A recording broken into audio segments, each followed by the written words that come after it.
Hello, family, and welcome to another episode of Role Model Makers Experts Cafe. I'm your host, Dr. L, the Parent Whisperer, and today with me, I have an amazing lady. She has been part of our community for a while, and I love what she does. And I think that you will love it too. In fact, you should probably stop multitasking right now and kind of pay attention to what she's got to say, and we'll go from there. Brenda Eaton, it's my pleasure to go ahead and introduce you to our community today.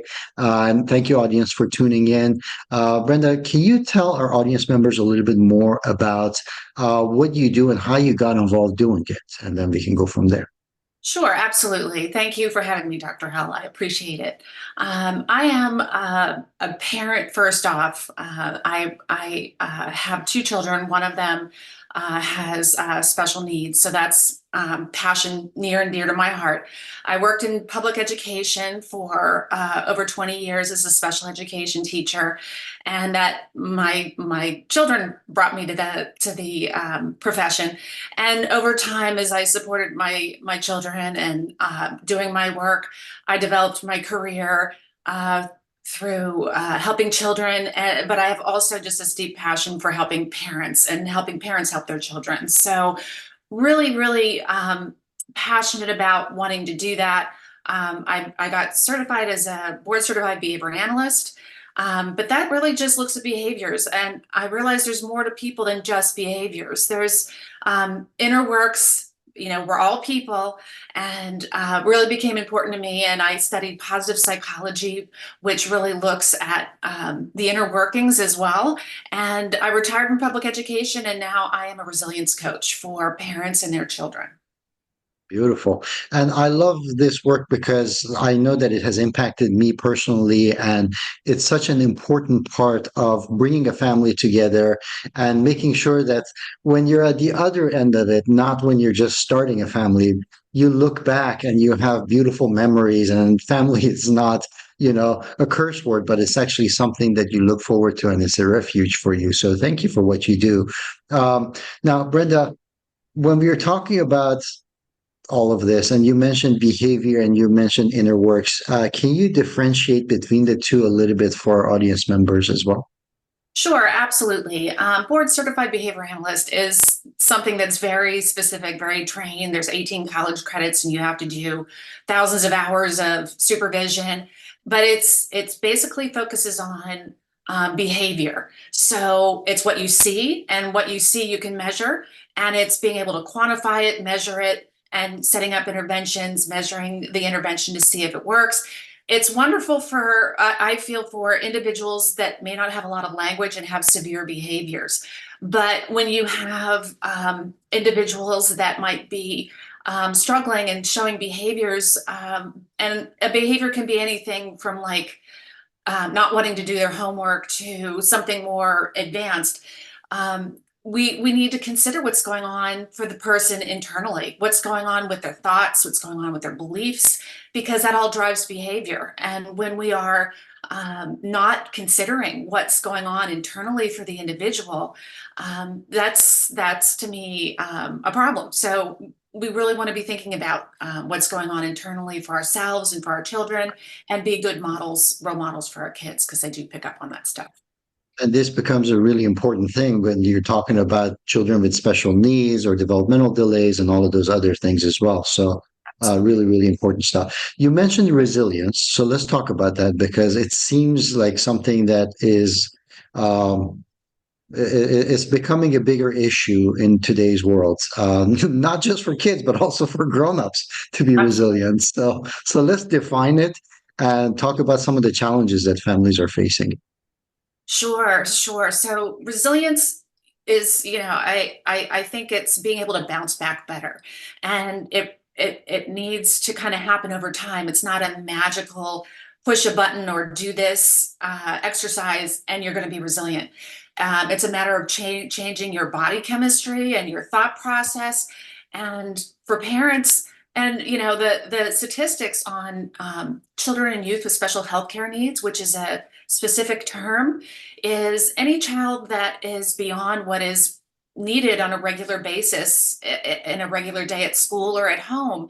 So the research shows that there's 1 in 4 households that actually have a child that falls in that category. So parents, you may not realize that you might be struggling or feeling overwhelmed and you get by from day to day and life could be better until you start to think about it and realize it. And resilience is being able to deal with the day-to-day challenges of a child with challenges, or maybe your one has a challenge one day and another kid has it another day, and being able to know that it's okay.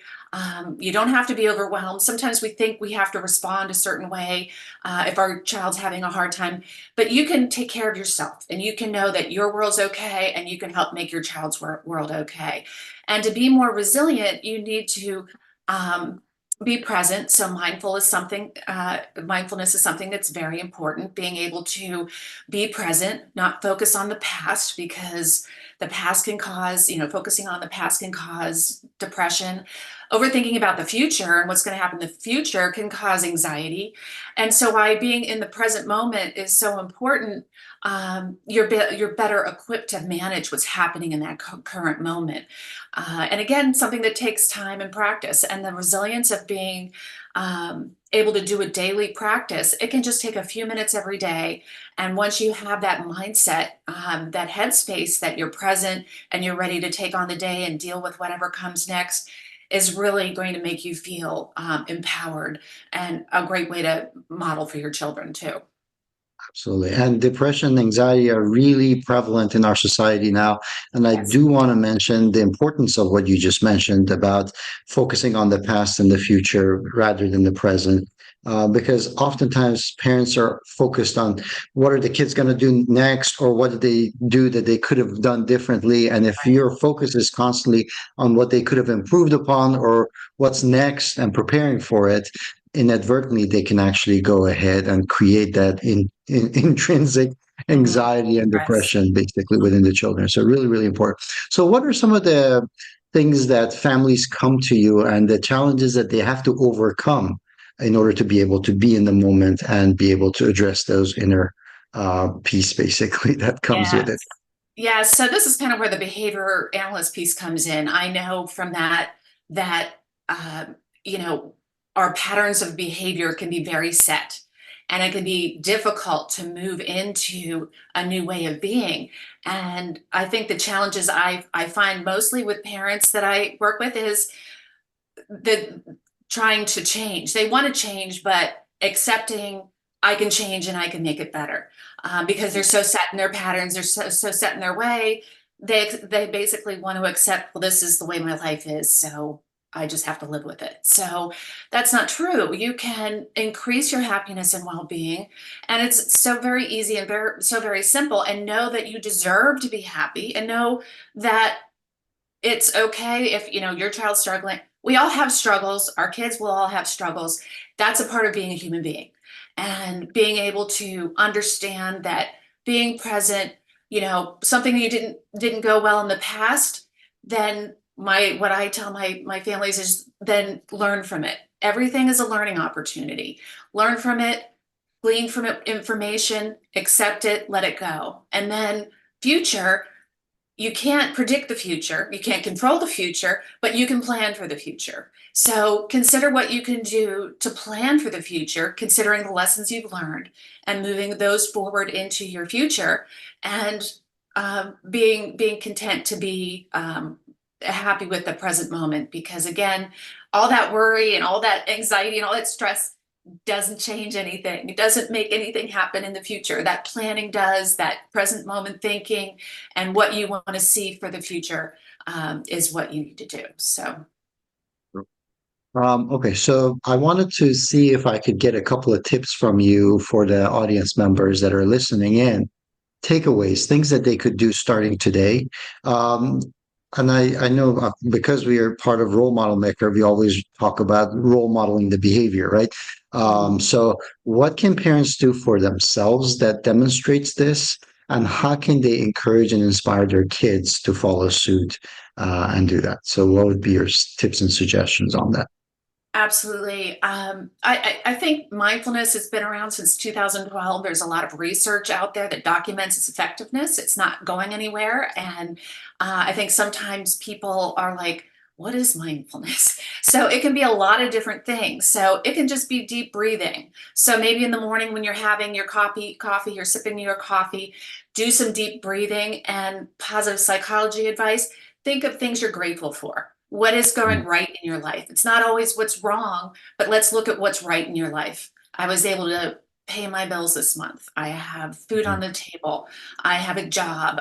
Think of all those good things. And just those opportunities, those couple of moments throughout your day, try to do it at maybe meals, pair it with something that you do every day. So do it with breakfast, lunch, and dinner. And then when you brush your teeth, think about little things you're grateful for. Other types of things to be thinking about with the mindfulness, the deep breathing, and just knowing the other part of mindfulness to me is loving kindness, being kind to others. So if you're in an off mood and you're feeling kind of grumpy or whatever, start the kindness. Try to be obviously kind to yourself, most importantly, but hold a door for somebody at the coffee shop, or somebody's you're on the bus and somebody needs to sit, give them your seat. Those things bring up that oxytocin, the positive chemicals in your body that are going to help shift you from that built-in behavior track that you're so attuned to, and be happy. And you're allowed to be happy. So many times I know as a parent myself, I shouldn't be happy. My child's having a bad day or he's suffering. They have a problem. I shouldn't be happy. I'm not entitled to be happy because I did something wrong. Totally not the way to think. You didn't do anything wrong. Everything's okay. You're a good person. You're entitled to be happy, and your kid will see they're entitled to be happy because you're happy too. So, yeah, Actually, I don't want to generalize this, but in general, guys tend to compartmentalize, but for women, this is much more prevalent, and I think it's a big concern that to make sure that recognize your kids as their own souls and as their own entities, and absolutely. they make their own decisions. It's very important. So, very cool. And then what about the kids? What can we do to kind of like if they are having issues, whether it is reflecting on the past or worried about the future, what can we do to kind of bring them and get them centered? What would be an exercise or suggestion from you? Absolutely. I think it's was tough for all of us at a certain age to figure out what we were going to do and where we were going to do it and how, and was I going to go to college, not go to college? So I think it's really important. And like you said, Dr. L, they're their own soul, they're their own person, they have their own passions. And I really believe in connecting with that passion. I've worked with parents who are like, well, I'm a lawyer, so Sally's going to be a lawyer or a doctor, and you've got to let go of that. You so need to let go of that. I've seen so many kids that have struggled because they weren't meeting the expectations of what the belief system was of their parents. And ultimately, what do you want? Do you want your child to be happy? Or do you want your child to be a doctor or lawyer because that's what you believe they should be? So hopefully your answer is happiness. And you want to be thinking about how to do that. So check in with what their passions are. Maybe they like going to theater summer camps, or they like being involved with stage work, or they like arts, or they like sciences. And asking, just naturally asking, what would be your perfect life? What would you like to do? And see what that answer is, because that perfect life is going to be that dream job that they want, or that thing they want to be. Maybe it's going to be a housewife. Maybe it's going to be a stay-at-home dad. Maybe it's going to be a electrician, a plumber.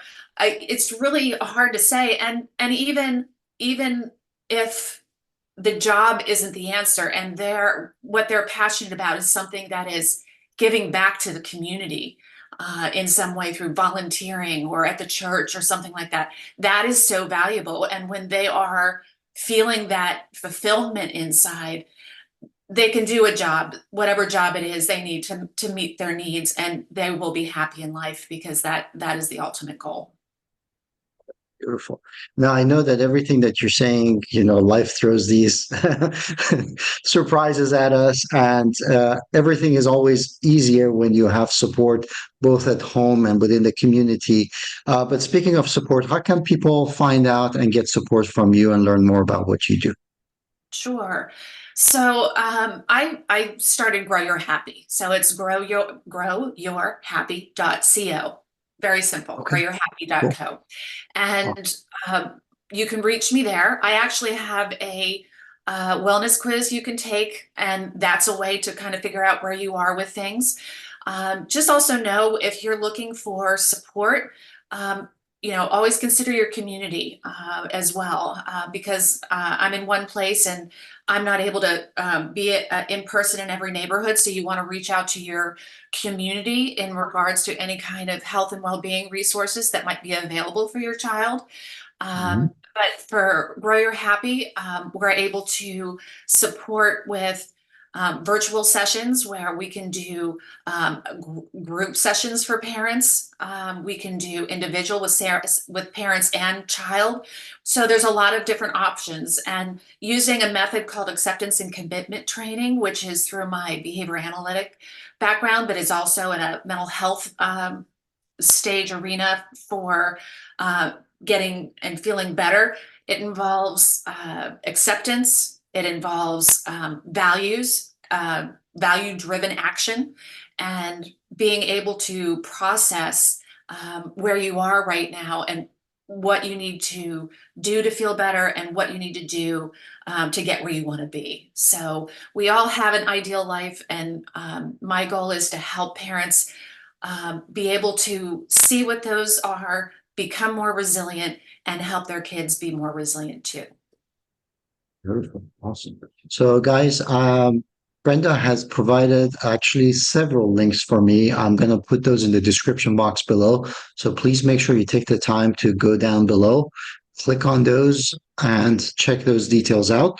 Also, this is an important thing because we do want to role model the behavior for our kids, that it is okay not to have all the answers, that it is okay to reach out and ask for help, and that the world is not a scary place, that there are lots of people that are interested in helping others and making the world a better place. And we need to role model that behavior. We need to show them that it is possible.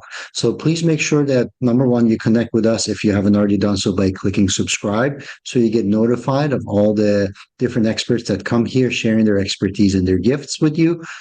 Secondly, make sure you connect with Brenda on this really, really important topic, because the faster and more frantic the lifestyles get, the more important it is for us to be able to receive support when it comes to our internal works, our mindset, and because that's basically where everything flows from, and that's where we get our GPS and our headings from. So do connect to Brenda on that. And Brenda, thank you so much for taking time out of your busy schedule to be here. Any final words for our audience members before we finish today? I just want to thank you, Dr. Alice. It was a pleasure being here. And just know I have resources for professionals in your community, and I'm always here. Feel free to email me. You can go on my website and email me, and I'm happy to just have a chat with you. So thanks so much. Beautiful. I appreciate it. Thank you guys. Until next time. Cheers.